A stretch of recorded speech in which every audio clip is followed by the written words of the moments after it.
Се случи шарената револуција, ние сме сите свесни за тоа и така натаму, сите овие течат во принцип, сите овие работи и така натаму, но не заборавите една работа за да се вратам на интернет.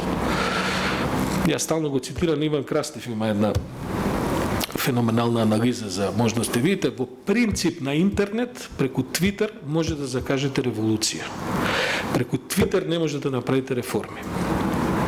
И тоа е таа една, како да ви кажам, вграден проблем на овој тип на новиве технологии.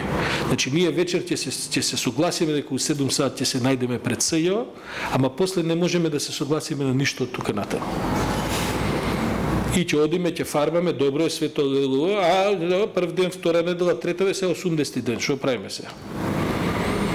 Гледате, тоа е тој проблем што преку Твитер не можеме да го разрешиме.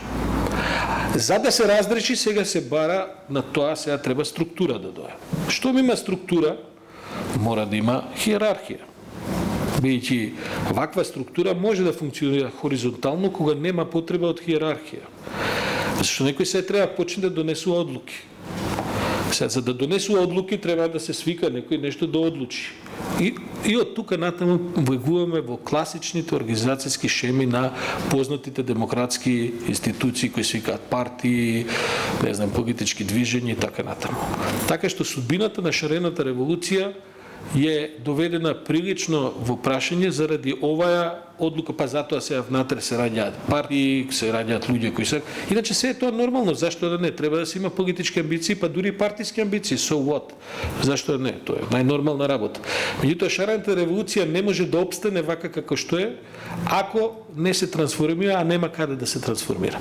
Тоа власта го знае, власта затоа ги толерира, дури би рекол дека власта дури не е турка премногу кон насилие, инаку можат они да предизвикаат и насилие ако сакат, способни се за тоа. Лани на 5 мај. Па тоа беше една мала проба, не сте виделе што е насилие, тоа не е ништо. Но власта вика, пушти ги, сами ќе се... Знаете како е, после тоа доаѓа умор, деконцентрација, кавги, нема ресурси, за тие работи треба пари.